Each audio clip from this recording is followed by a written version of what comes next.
Well, we certainly have a lot to talk about. The Lakers obviously had a great game last night, beating the defending NBA champion Boston Celtics, their rival the Boston Celtics, by about 21 points and really dominating the game throughout. They played a great game, multiple guys in their team played well, pretty much everyone played well.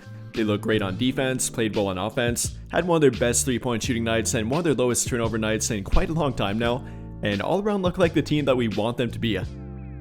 But even before that, prior to the game starting, an interview between Shams Charania and Anthony Davis came out and really out of nowhere, and Anthony Davis really dropped some hints about what he wants their team to do, how he feels about their current team, their trajectory, what they can be this season and how they can get there.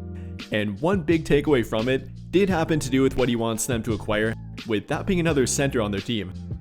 He actually said, quote unquote, "I think we need another big. I feel like I've always been at my best when playing at the 4 and having a big out there with me." And overall really made that pretty obvious to their front office and what he wants in their team. And I'll let you hear about what he had to say real quick. There's not much room for error with this team, given the way this roster is constructed. What more can be done with this roster? Are you satisfied with the roster? Do you feel like you guys need some more here? I think we need another big. I feel like I've always been at my best when I've been the 4. And having a big out there, we know it worked when we won the championship with JaVale and Dwight. I'm at the 5 and I'm at the 4. I think our 19-20 team was like the perfect construction of a team. We had shooters, we had dogs defensively, we had scorers, we knew like everybody who knew their role. It sounds to me like you're saying you guys are maybe a couple pieces away. We are though, like I really feel like we are. Again, really no other way to interpret that. He made it pretty obvious, he wants another big on their team, another guy that can play with him on the court, kind of replicating that 2019-2020 team. But is it really that simple? Can they simply trade for another big and it would allow him to do that? Is he that same player? Do they have the same team to replicate that formula? And how can they make that happen if they can make that happen? We'll talk about that and much more throughout today's video. And well, to begin, I think it's important to note how often he played at power forward and center during both that season and everyone since that season. During the 2019-2020 NBA season, during the regular season, he played 60% of his time at power forward, 40% of his time at center, but then that flip-flopped during the NBA bubble, playing about 40% of his time at power forward, and then about 60% of his time at center. No, not playing 100% of his time at power forward, that's what some fans tend to claim and tend to remember, but that does happen to be incorrect. I think what we often forget and kind of misinterpret about that situation was the value of Anthony Davis at power forward or center, not simply being at one or the other, and how it benefited their team on a night-to-night basis. One game he might be better at power forward, and yes, they should play him there with a different big alongside him. But then the next matchup, he might be completely better at center throughout the entirety of the game and really shouldn't be playing much if any power forward. And that's what the roster of that team gave them. He could do that on a night-to-night basis, they had the personnel to surround him with, they could play Markieff Morris at the 4 with him at the 5, or instead when playing against a bigger team and not one that pushes the pace that quickly and attacks switches and attacks big men off the dribble, then he could play more at the 4 and have a guy like Dwight Howard or JaVale McGee next to him. And again, that's what it came down to. The versatility, the personnel around him that allowed him to play at either the 4 or 5 on a game-to-game basis. Guys like Kentavious Caldwell-Pope, Danny Green, the three-point shooting in general, with the versatile wing defenders and point-of-attack defenders. Obviously Danny Green and KCP again, Avery Bradley that season, LeBron being much better on defense that season, and again, simply the roster around him that made that 4-5 matchup work to allow him to play at either the 4 or 5 on a game-to-game basis. And after that, they kind of got mixed up. The next season after that, they went all in on him at power forward and it really didn't work out. During the 2020-2021 NBA season, he played 91% of his time at power forward and he had actually the most injury-prone year of his entire career and one of the least productive years of his NBA career too. That didn't work out. I think it wasn't a good idea to go completely all in on it, and then after that, they kind of went away from that in the opposite direction. During the 2021-22 NBA season, he played only 24% of his time at power forward and nearly 80% of his time at center. And then after that, it's been pretty much all in at center, playing 100% of his time at center during the 2022-23 NBA season, about 97% of it during the 2023-24 NBA season, and currently at about 96% of his time at center this season. So again, the balance has definitely been disrupted since that point. It's not about playing him at either the 4 or 5 all the time, but really trying to find a more happy medium and allowing him to play at the 4 or 5 based on their matchup, which in my opinion, they've gone too far away from and really do need to get back to. And in that regard, yes, I do agree with Anthony Davis. They should have a 5 that he can play with and a guy that will allow him to play at the 4 depending on their matchup, but it shouldn't be for every matchup. And I kind of think that's where Anthony Davis gets it wrong here. He wants to be a full-time 4 and that's simply never going to happen again. I think he's really not the same player in regard to lateral mobility. He still is very switchable, don't get me wrong, but playing at the 4 full-time is not something that I think he could or really should do, and he really does need to be aware of that too.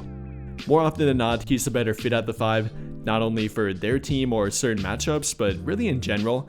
In the modern NBA, there are not very many physical back-down bigs that are left, and not many guys that can really overpower him in general.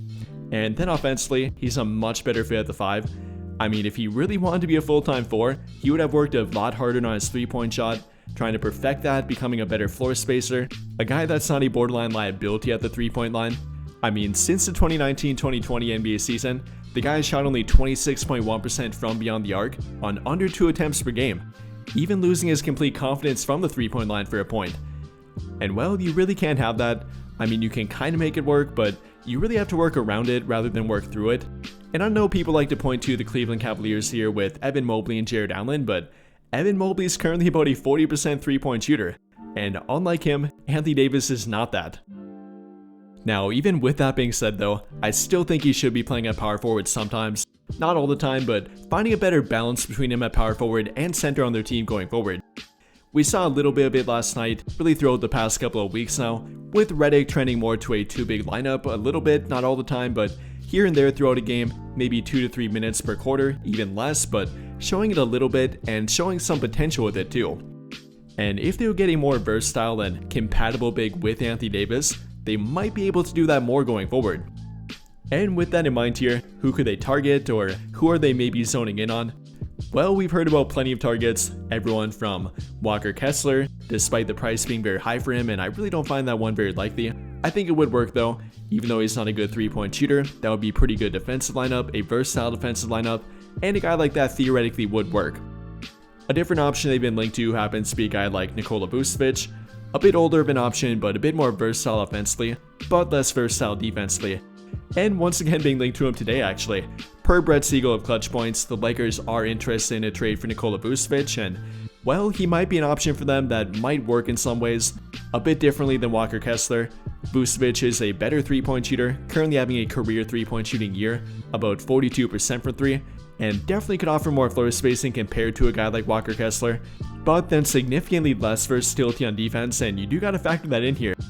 Ideally, they could trade for or find a guy that's both good on defense, can offer some rim protection, some switchability on defense, and overall be a good fit with Anthony Davis and doesn't have to be completely covered up by Anthony Davis, much like Nikola Vucevic would.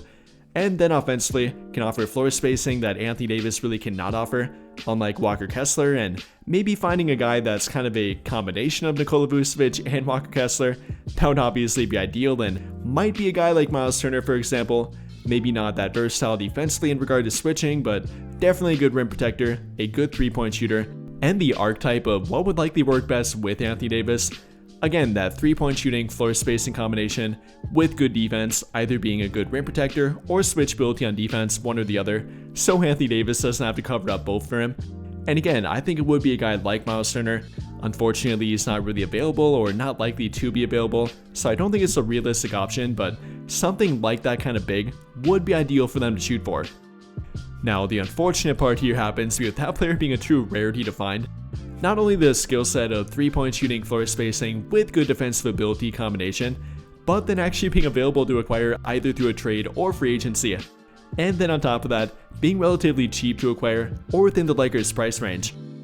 I mean, with them being linked to guys like, again, Walker Kessler, Rob Williams, Nikola Vucevic, Mitchell Robinson, Jonas Valanciunas, Clint Capella, Duop Reith, and the list goes on, pretty much every one of them have a problem either offensively or defensively in regard to that perfect combination, either lacking the 3-point shooting or the defensive part, whether it be rim protection or switchability, and not really being that perfect combination.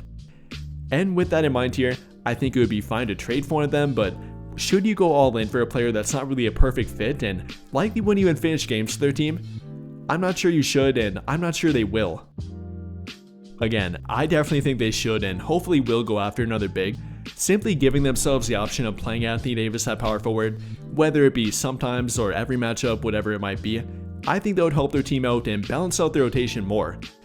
But in regard to going all in for a big or making it the absolute #1 priority for their team, I'm not sure they will or really should go that far.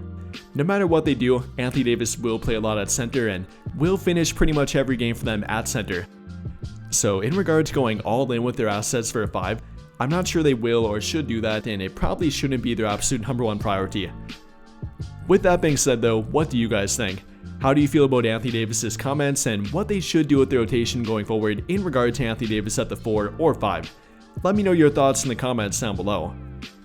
But I think that'll pretty much do it for this one, and if you enjoyed the video, then I'll greatly appreciate it if you dropped a like, subscribe to the channel if you have not already, and hit that notification bell to never miss out when I upload a video. But as always, thank you for watching and have a great day.